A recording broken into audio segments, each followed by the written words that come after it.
Fourth NCERT quadratic equation, ठीक है, ये चैप्टर के बारे में पढ़ेंगे।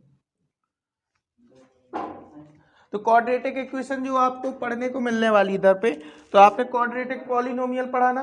क्वाड्रेटिक पॉलिनोमियल क्या होता था? एक ऐसा पॉलिनोमियल जिसकी डिग्री कितनी हो 2। तो आपके जो सिलेबस में है आप, और इक्वेशन क्या होती, जब पॉलिनोमियल की कंपेयरिंग किसी कांस्टेंट क्वांटिटी से कर दें तो वो इक्वेशन बन जाती है। तो क्वाड्रेटिक इक्वेशन, क्वाड्रेटिक पॉलिनोमियल की कंपेयर आप कांस्टेंट क्वांटिटी से कर दो। इसका स्टैंडर्ड फॉर्म बोल सकते हैं, जनरल फॉर्म बोल सकते हैं। क्या ये जनरल फॉर्म हुआ? यहाँ पे जो आपका सिलेबस है क्वाड्रेटिक इक्वेशन का जनरल फॉर्म है ax² + bx + c = 0। ए फॉर्म में आप पढ़ने वाले हो, ठीक है। अब इसका यदि हम लेट करें कि इसके कितने भाई रूट्स होंगे, किसी क्वाड्रेटिक इक्वेशन के कितने रूट्स होते हैं, जितनी उसकी डिग्री होती है। तो इसके नंबर ऑफ रूट्स की बात करें, नंबर ऑफ रूट्स, तो नंबर ऑफ रूट्स कितने होंगे बेटा? जितनी इसकी डिग्री होंगी। तो डिग्री के बराबर होगा। डिग्री कितनी होगी भाई क्वाड्रेटिक इक्वेशन की? 2। तो इसके रूट्स कितने होंगे? 2। हम मतलब इसको जब सॉल्व करेंगे तो इसमें x की हमें 2 वैल्यू मिलेंगी। इसमें x की हमें कितनी वैल्यू मिलेंगी? 2। और अब उन x की वैल्यू को हम लेट कर लेते हैं कि सपोज x की वैल्यू एक अल्फा आई है एंड दूसरी वैल्यू बीटा आई है। कितनी आई है बेटा? 2 वैल्यू मिली हैं, एक हमें अल्फा मिला है और एक बीटा मिला है। यदि हम अल्फा को इस साइड लेके आते तो x माइनस अल्फा, ठीक है, और इसको इस साइड लेके आए तो x माइनस बीटा = 0। अब इन दोनों चीजों का मल्टी कर लो, x minus alpha into x minus beta = 0, ठीक है। तो आप क्या बोल सकते बेटा कि इससे आपकी एक कंडीशन बनेगी, x इनका मल्टी करो, x² minus x into beta, फिर minus x into alpha, minus minus plus alpha into beta. इन दोनों ब्रैकेट का जब आप मल्टी करोगे तो कैसे करोगे? इसका इसके साथ, इसका इसके साथ, इसका इसके साथ और इसका इसके साथ। अब आप देखो तो जो मिडिल टर्म्स हैं उन दोनों टर्म माइनस माइनस के हैं और साथ में उन दोनों से x कॉमन है, तो माइनस कॉमन ले लो और साथ में x भी कॉमन ले लो।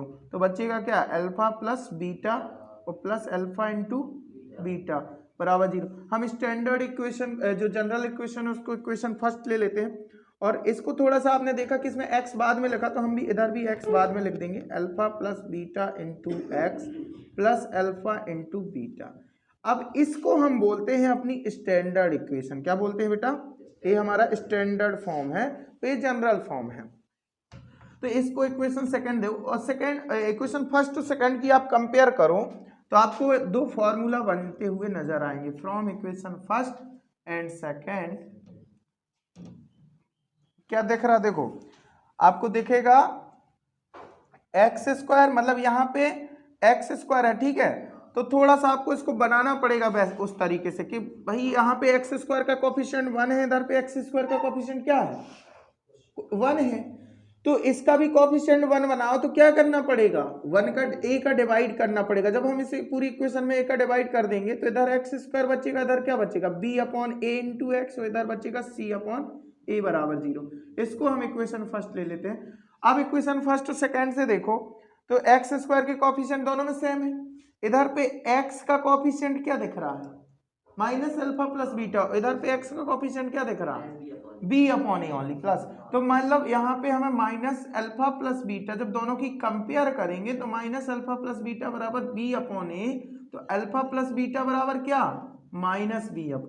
जी माइनस साइनस या माइनस का मल्टी, तो मतलब ये रूट्स का जी या इन्हीं को जीरोज बोलते हैं। अपन सेकंड चैप्टर में भी ये चीजें पढ़ी थी अपन ने, ठीक है, कि जीरोज का सम कितना होता है? माइनस b/a होता है। इसी तरह और कंपेयर करो आगे तो इधर पे कांस्टेंट टर्म कितना है? Alpha into beta. इधर पे कांस्टेंट टर्म कितना है?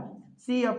तो ये आ गया उनके जीरोज का प्रोडक्ट का फॉर्मूला c/a, ठीक है। ये हालांकि थोड़ा सा थ्योरी सेकंड चैप्टर के क्वाड्रेटिक पॉलिनोमियल की थी, ठीक है। आगे चलते हैं। अब बात करेंगे कि क्वाड्रेटिक इक्वेशन को सॉल्व करने के मेथड कितने होते हैं। तो अभी जो आपके एनसीईआरटी सिलेबस में है उसमें 3 मेथड है, ठीक है। जिस सेकंड चैप्टर की थ्योरी थी थोड़ी बहुत, मेथड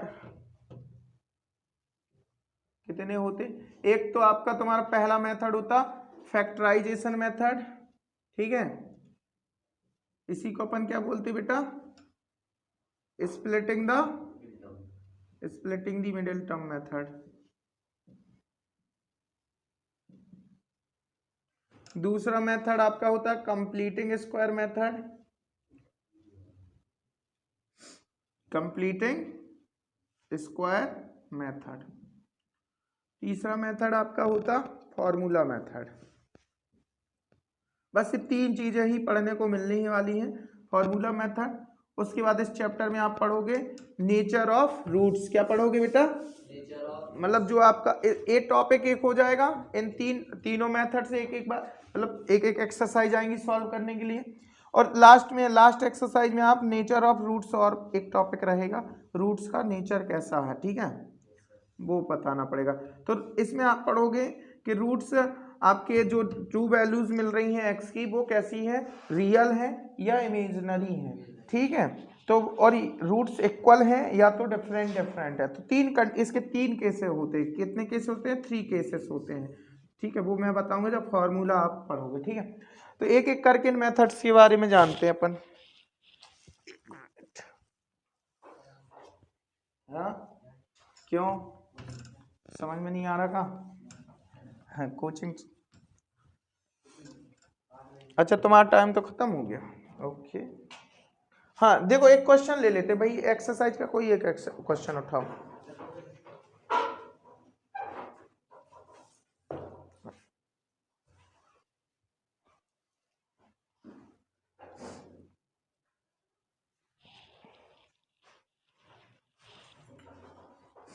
देखो पहले तो सबसे पहले फर्स्ट जो मतलब इधर पे अपने को 4.1 में फर्स्ट क्वेश्चन दे रखा, उसमें ये चेक करना है कि भाई ये क्वाड्रेटिक इक्वेशन है या नहीं। तो क्वाड्रेटिक इक्वेशन मतलब कि जब डिग्री कितनी होनी चाहिए, 2 होनी चाहिए। तो जैसे एक यहाँ पे दिया x+1 का होल स्क्वायर, x+1 का whole square is equal to, ठीक है, 2 इंटू x-3। इसको सॉल्व करोगे, यदि इधर पे लगाओगे x a+b का होल स्क्वायर वाला फॉर्मूला, तो क्या होगा x² + 1 + 2x, इधर क्या होगा 2x - 6, 2x से 2x कैंसल, तो इधर बचा x² + 1 + 6 इज इक्वल टू 0। तो x² + 7 = 0। क्या आपको ए क्वाड्रेटिक इक्वेशन नहीं दिख रहा? मतलब आपको इनमें क्या करना, सिंपल करना है, उन चीजों को क्या करना है, सिंपल करना है। और लास्ट में देखना है डिग्री कितनी है। डिग्री कितनी है बेटा, 2। तो आप बोलोगे yes it is a quadratic equation. Clear, बन जाएंगे क्वेश्चन। उसके बाद नेक्स्ट अपन चलते हैं। यहाँ पे मतलब 4.1 एक्सरसाइज में केवल आपको बताया गया है कि जो इक्वेशन के फॉर्म में इक्वेशन कैसे बिल्ड करनी है। तो जैसे आप फर्स्ट कंडीशन लेते हैं, ठीक है, लैंग्वेज वर्ड प्रॉब्लम बोल सकते हैं इनको। तो जब आप उनकी लैंग्वेज अच्छे से समझोगे तब आप इक्वेशन बना सकते हो। आप थर्ड चैप्टर में भी आपने इक्वेशन बिल्ड करना सीखा है, करना सीखा कि नहीं। तो यहाँ पे लेकिन अब हमें 1 वेरिएबल वाली क्वाड्रेटिक इक्वेशन लेके चलना है, ध्यान रखना, 2 वेरिएबल अलग अलग नहीं रिलेट करना। तो the area of rectangle plot, वो कहता है एक रेक्टेंगल प्लॉट है, सेकंड क्वेश्चन की ओर चलते हैं अपन, ठीक है, सेकंड का फर्स्ट। एक रेक्टेंगल प्लॉट है, उसका एरिया, इसका एरिया कितना है 528 मीटर स्क्वायर है, ठीक है। The length of the plot is 1 more than twice its breadth। वो कहता है इस रेक्टेंगल की लेंथ हो गई और ये ब्रेथ होगी। तो ब्रेथ जितनी भी है उसके 2 टाइम्स से 1 ज्यादा उसकी लेंथ है, ठीक है। क्या बोला, the length of the rectangular plot is 1 more than twice its breadth। तो हम सपोज लेट कर लेते हैं कि इसकी ब्रेथ x मीटर है। कितनी है भैया, x मीटर है, लेट कर लिया हमने कि इसकी ब्रेथ x। तो लेंथ कितनी हो जाएगी, length according to the question, according to the problem, length वो कह रहा था कि भाई ब्रेथ का 2 टाइम्स, तो ब्रेथ का 2 टाइम्स से 1 ज्यादा है, तो ये लेंथ हो गई हमारी। अब हम एक फॉर्मूला जानते हैं कि एरिया ऑफ रेक्टेंगल कितना होता है। वैसे तो हमें दिया गया कि 528 मीटर स्क्वायर है, और एरिया इक्वल टू क्या होता है, लेंथ इंटू ब्रेथ होता है। तो अब लेंथ की जगह वैल्यू ये पुट कर देंगे 2x प्लस 1 और ब्रेथ की वैल्यू हम क्या पुट कर देंगे x, तो इन ये बन जाएगी आपकी क्वाड्रेटिक इक्वेशन। मल्टी कर दो इसका 2x² प्लस x और -5 to 8 बराबर 0 बन गई क्वाड्रेटिक इक्वेशन। किस जनरल फॉर्म ये था ना ax² plus bx plus c equal to 0, उसी की तरह लिख दिया हमने। तो ए बन गई इसकी इक्वेशन। बस इसमें इतना ही सॉल्व करना था, मतलब इक्वेशन बिल्ड करना सिखाया गया है आपको 4.1 एक्सरसाइज में। अब यदि इसको सॉल्व भी करना होता तो हमारे पास 3 मेथड है। हमारे पास कितनी मेथड है, कौन कौन सी बेटा? कंप्लीटिंग स्क्वायर, सॉरी सबसे पहले splitting the middle term method, completing square और फार्मूला मेथड। 3 मेथड से हम इस इक्वेशन को सॉल्व कर सकते थे। मान लो इसी में अपन स्प्लिटिंग द मिडिल टर्म तो करना अपन ने 9th क्लास या सॉरी 8th क्लास से ही सीखा है। कहां से सीखा, तो कैसे करते थे? देखो इक्वेशन ये है 2x² प्लस x -5 to 8 बराबर 0। ठीक है, तो अब आप क्या करोगे स्प्लिटिंग द मिडिल टर्म में? सबसे पहले एक रफ वर्क करो। रफ वर्क में क्या करते, इधर के कोफिशिएंट और इधर के कांस्टेंट टर्म का मल्टी करते, तो इधर +2 है और इधर पे -5 to 8 है ना, तो इनका मल्टी करोगे तो कितना हो जाएगा 1056 हो जाएगा, है ना। माइनस का आएगा, क्या आएगा? तो माइनस साइन ये शो करेगा कि बेटा ऐसे दो नंबर जिनका सब्ट्रैक्शन करने में 1 आए और मल्टी करने में 1056 आए। ठीक है, तो अब वो कैसे आप चेक करोगे? आप इसके फैक्टराइजेशन करोगे। क्या करोगे? 1056, 2 5 जा 10, 2 2 जा 4, 2 8 जा 16, फिर 2 का डिवाइड करो 2 2 2 6 2 4, फिर 2 का करो 2 1 2 3 2 2, फिर 2 का करो 6 6, फिर 2 का करो 1 1 3 3 सॉरी 3 3, फिर 3 का करो 1 1 और 11 का कर दो। अब इसमें अपन को ऐसा कुछ देखना, जैसे 2 देखा कितने हैं भैया 1 2 3 4 5। यदि देखो हम 2 इनका पूरे 2 का मल्टी कर दें तो 32 होगा और इंटू 11 इंटू 3 करें तो कितना होगा? अब मुझे दो नंबर दिख गए 32 और 33 का मल्टीप्लाई करेंगे तो इतना आएगा और 33 से 32 के बीच का डिफरेंस कितना है 1 है। तो मतलब मुझे यही दो नंबर चाहिए थे, तो 2x² 1 की जगह मैं क्या लिख दूंगा 33 - 32 into x -5 to 8 is equal to 0। अब देखो 2x² इधर से मल्टी करोगे तो प्लस प्लस प्लस और ये +33x रहेगा और ये कितना हो जाएगा प्लस माइनस -32 का x के साथ मल्टी करोगे 5 to 8 इज इक्वल टू 0। अब इस टर्म से कॉमन लो, क्या कॉमन दिख रहा है? क्या कॉमन दिख रहा बेटा? x कॉमन दिख रहा है, तो इधर से क्या बचेगा 2x बचेगा और इधर से 33 बचेगा ना। यदि हम यहां से क्या कॉमन ले लें माइनस का 16 लो, ठीक है 16x कॉमन लोगे तो इधर 2x बचेगा ना, और इधर से x कॉमन नहीं लेना, ओनली 16 लेना, और इधर से आप करो तो प्लस का क्या बचेगा, इसमें डिवाइड करो कितने बार जाएगा 16 3 जा 48 बचेगा कितना हमारे पास 48 3 बचा नहीं 4 बचेगा 4 तो 16 3 जा 48। तो अब देखो 2x प्लस एक जैसे होगा 2x प्लस 33 और इधर पे क्या हो गया x माइनस 16 बराबर 0 लेके चलना है। तो दो फैक्टर आ गए, अब हम इन दोनों फैक्टर के अलग अलग क्या ले लेंगे इक्वल में 0, तो x minus 16 is equal to 0। तो इधर से x की वैल्यू हमें मिलेगी -33/2, इधर से x की वैल्यू मिलेगी 16। अब x जो है वो क्या है ब्रेथ है, x क्या है ब्रेथ है, और ब्रेथ मतलब लेंथ या डिस्टेंस बोल सकते हैं। तो डिस्टेंस ऑलवेज क्या होती है भाई पॉजिटिव साइन में, तो हम नेगेटिव वाली वैल्यू को क्या कर देंगे नेग्लेक्ट कर देंगे और बोल देंगे हैंस जो रेक्टेंगल की ब्रेथ होगी वो कितनी होगी 16 मीटर और लेंथ कितनी हो जाएगी इसकी डबल 2 टाइम्स से 16 का डबल 2 टाइम्स करो कितना होगा 32 और से 1 ज्यादा तो कितनी हो जाएगी, समझ में आया जी आ गई लेंथ और उसकी ब्रेथ। लेकिन अपन से जो 4.1 एक्सरसाइज में क्वेश्चन की बात की थी केवल यहां तक आंसर देना था, क्योंकि उसने बोला था इसकी इक्वेशन बनाओ, ठीक है, लेकिन सॉल्व करना भी सीख लिया क्योंकि वो आने वाले क्वेश्चन में मिलेगा भी। नेक्स्ट क्वेश्चन देखते हैं, अब बाकी सेकंड आप करना इसका। Rohan's mother is 26 years old than him मतलब रोहन की माँ उससे कितनी ईयर बड़ी है भैया? 26 ईयर्स बड़ी है, ठीक है।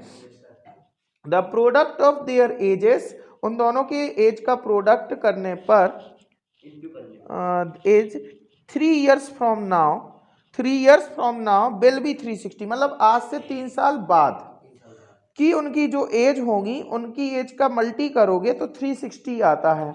We would like to find Rohan percentage, हमें रोहन की परसेंटेज फाइंड करनी। देखो समझो इधर पे, सबसे पहले उनकी परसेंटेज रोहन की परसेंटेज फाइंड करनी। रोहन की परसेंटेज आप लेट कर लो कि भाई रोहन जो है वो उसकी परसेंटेज कितनी है? x ईयर्स का है। रोहन कितने ईयर्स का है? और हिज मदर, उसकी माँ कितने की होगी? तो आपको फर्स्ट ही क्वेश्चन में दिया था कि रोहन की माँ रोहन से 26 साल बड़ी है, ठीक है। तो रोहन अभी x वर्ष का है, तो रोहन की माँ कितने की होगी भाई? x प्लस 26 ईयर्स की होगी कि नहीं? अब आते हैं अकॉर्डिंग टू द क्वेश्चन ये कहता है कि 3 ईयर्स फ्रॉम नाउ, मतलब 3 साल बाद, सुनना था, 3 ईयर्स फ्रॉम नाउ दोनों की, मतलब उस रोहन की और उसकी माँ की एज का प्रोडक्ट, ठीक है। तो बल 3 ईयर्स फ्रॉम नाउ रोहन की एज कितनी हो जाएगी भाई? अभी वो x का 3 साल बाद कितने का हो जाएगा? गलत जवाब। मैं कहूं अभी तुम 15 वर्ष के हो, 3 साल बाद कितने के हो जाओगे? 18 के होंगे ना। तो ऐड किया आपने, तो अभी ये x का 3 साल बाद x प्लस, अभी उसकी माँ x प्लस 26 की है, तो 3 साल बाद कितने की होगी? 26 प्लस 3, ऐसा करोगे। और फिर दोनों का प्रोडक्ट, दोनों का मल्टी, दोनों की एज का, वो किसके बराबर है? 360। बन गई कंडीशन ना। अब इनका सॉल्व कर लो। x प्लस 3, x प्लस 29, इधर हो गया 360, फिर इसका इससे मल्टी करो तो x square 29x plus 3x plus 3 9 जा 27, 3 2 जा 6 और 2 8, 29 इतना हो गया इज इक्वल टू 360। अब ये दोनों और सॉल्व हो जाएंगे तो एक्स स्क्वायर तो ये कितना हो गया 32x प्लस 87, ठीक है, बराबर 360। 360 को भी इस साइड लेके आएंगे तो काय का हो जाएगा बेटा? माइनस का हो जाएगा, is equal to 0। X square plus 32x और इधर पे दोनों क्या होंगे? सब्ट्रैक्ट होंगे। साइन काय का रहेगा? माइनस का रहेगा। तो भाई 360, 60 का या 320 और किया तो 280 और 7 और गया तो कितना बचेगा? 273 बचेगा। अब इसको आप जो आपने इक्वेशन बना दी, इस इक्वेशन को कैसे सॉल्व कर देना भैया? कंप्लीटिंग स्क्वायर मेथड से। वैसे तो उससे इतने ही इक्वेशन बिल्ड करने को बस बोला है। आप यदि सॉल्व करोगे तो x की वैल्यू निकल के आएगी। वो x क्या लेट की हमने? रोहन की परसेंटेज। और दो वैल्यू आएंगी, हो सकता है एक आध नेगेटिव की वैल्यू हो x की और एक आध पॉजिटिव हो, तो आप कौन सी वैल्यू टिक करो? क्यों? क्योंकि एज हमेशा क्या होती है? ऐसा तो नहीं मैं बोलूं कि भाई जैसे ओम है वो -2 ईयर का है, ऐसा हो सकता? इसका मतलब तो वो हो गया कि बर्थ के 2 साल पहले, अब जन्म ही नहीं हुआ। और कभी भी एज नेगेटिव नहीं होती है ना।